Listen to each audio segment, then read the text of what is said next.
now it's, well, there was. Oh, yeah, now I remember. It was last night. It was raining last night, and now we're dealing with some dry weather right now. In the Ohio Valley, temperatures they range from the low 70s to mid 80s throughout the four states of Illinois, Indiana, Ohio, and Kentucky.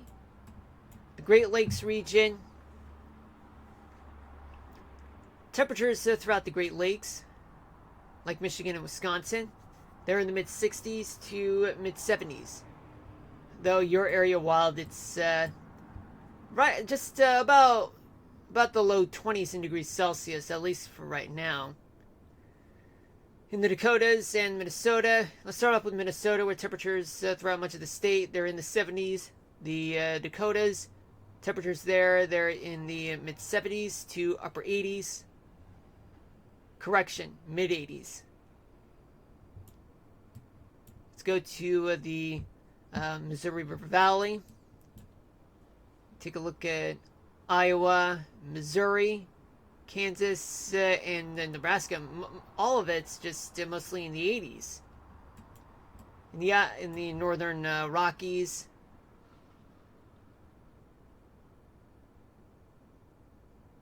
Wait a second. Hold on a minute.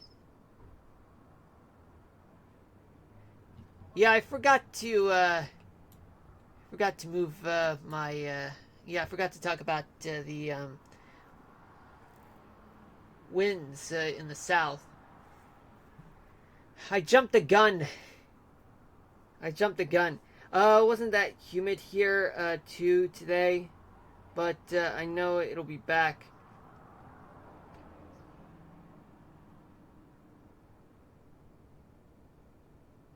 Well, while your humidity level wasn't really that big, but given that you do have some lake breeze that tends to get somewhat humid.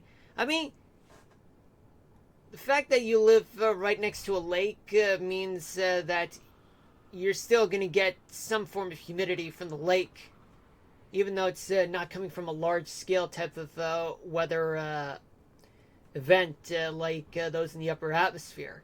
Sometimes, even in places where it's forecasted not to be humid, well, you do have a little bit of extra humidity whenever you're next to a large body of water.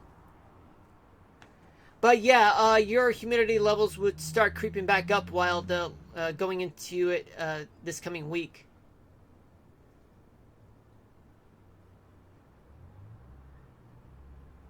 In the southeast, let's take a look. You got winds throughout much of the region, just east of the Mississippi. They're coming from the northeast, moving up to 20 miles an hour there. In Arkansas, Louisiana, winds are also coming from the northeast, but moving up to 10 miles an hour. In Texas and Oklahoma, winds are shifting from the northeast back to the north, but increasing speed of up to 30 miles an hour in many places. But western Texas just moving to the northwest at up to 20 to 30 miles an hour.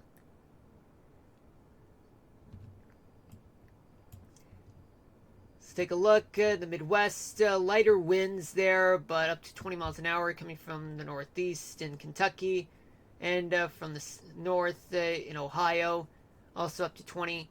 Wisconsin, winds are shifting from the south to the northeast in the upper peninsula of Michigan, moving up to 20 miles an hour there, but a little bit of strong winds in your part, Wild. There's always going to be a little bit of humidity here. Yep. Yeah, it's the lake breeze.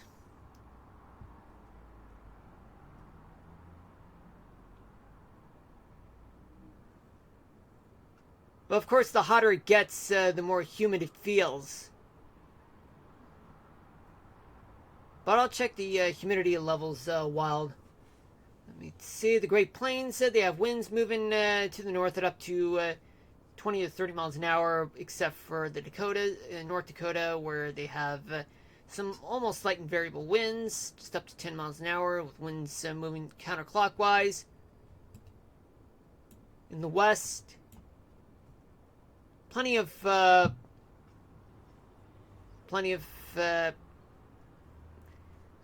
and variable winds in mountainous areas, but some places generally they have winds moving to the northeast wherever there are strong winds. Although there are plenty of strong sea breezes in the Pacific Northwest, mostly on the coastal side. In Montana, they have winds coming from the north-northeast, moving up to 20 to 30 miles an hour. Wyoming winds are shifting from the southwest to the east at up to 20 to 30 miles an hour there. Now let's take a look at the northern Rockies. Well, we do have Montana temperatures that are in the mid 70s to low 70s to mid 80s. In Idaho, temperatures range from the low 70s to mid 80s. In Wyoming, temperatures there they range from the upper 60s to mid 80s. Colorado has temperatures that are in the upper 60s to upper 70s. Utah, temperatures range from the mid 60s, like 66 in Richfield, to 80 degrees in St. George. In Nevada, temperatures are in the mid 60s to low 80s. In New Mexico, temperatures range from the mid 60s to mid 70s. In Arizona, northern half of the state, Arizona has temperatures range from the mid 50s to low 70s. Southern half, 80s. Let's take a look at California. You get temperatures there in Eureka at 64, the Bay Area, San Francisco. They're in the 70s. It's at 80 degrees in LA, 73 in San Diego, 91 in Indio. Temperatures throughout the Central Valley, California, they range from the mid 70s to mid 80s.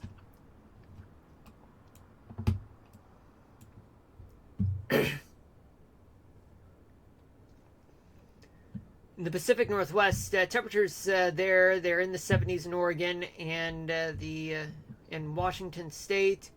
Temperatures range from the low 70s to mid 80s. Let's take a look at the gusts throughout the country. While your area does have strong gusts of up to 30 to 40 miles an hour there, in which it's moving to the northeast.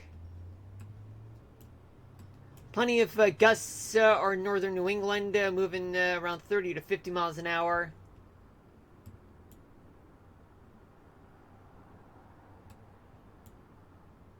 In central Florida, gusts are up to 30 miles an hour there.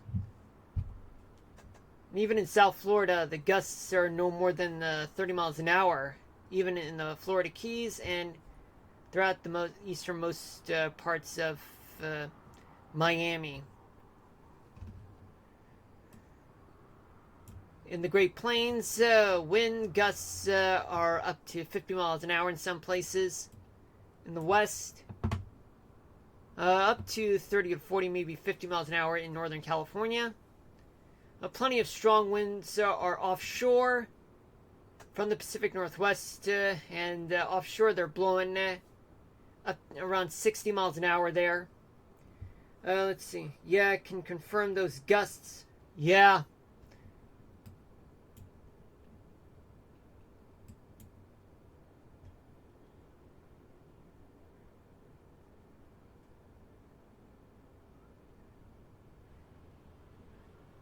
So yeah, you do have plenty of heat, but of course the winds are going to change sometime this week, which we're going to get to in about a couple of moments. As for humidity, there's plenty of humidity throughout places like Florida to the Outer Banks in North Carolina. While your area, the humidity that you're only getting is the one from Lake Superior, not from Not from a long distance, though, which really explains that you're still having low humidity levels, just located miles away, about a few miles away from Lake Superior. But plenty of moisture. There's a good amount of moisture that's located throughout parts of the desert Southwest, the West Coast, and the Sierra Nevadas.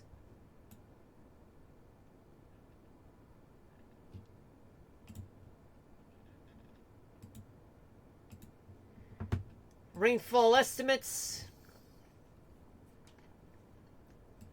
It's up to an inch or two throughout the coastal parts of the Carolinas down towards Miami. But much heavier amounts of rain is expected throughout parts of the Bahamas as a result of Imelda. And in New Mexico, western Texas, just about up to an inch of rain there. A few places with only barely about an inch or maybe less than that, about half an inch.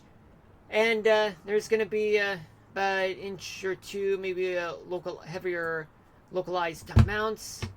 Hold on a minute. Throughout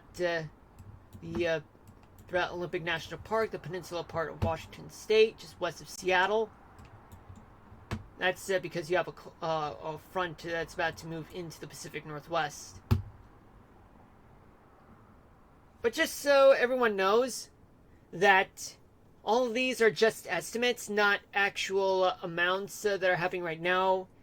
So that means that it would be better for you to check with your local officials, your local weather office, just to get a better sense of what's going on over there.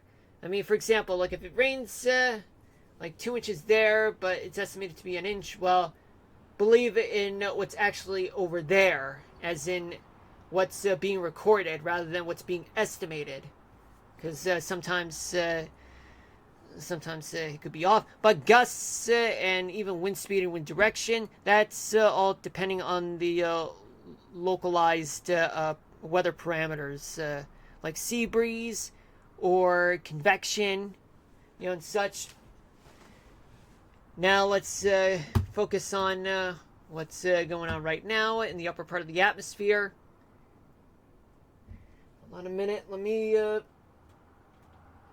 turn on the light because I really can't see.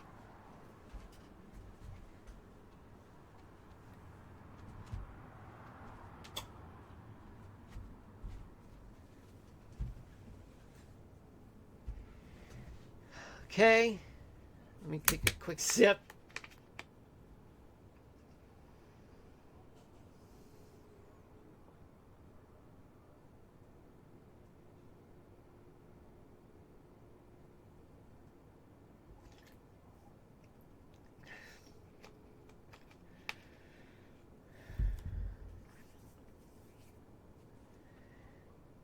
Okay, let's assume that this is right now. All right. So what do we have? We do have a trough that's over Arizona. We do have a ridge that's not only located in the western part of the Gulf, but also there's a potential for a cutoff high. It's going to be that's over the Ohio Valley in the southern part of the Great Lakes. A deep trough along with Imelda that's just located over Florida and Cuba. And a ridge just offshore from the Outer Banks. What does this mean? Plenty of wet weather throughout the Great Basin, the desert Southwest, and as well as western Texas, and also much of the coastal part of the Southeast.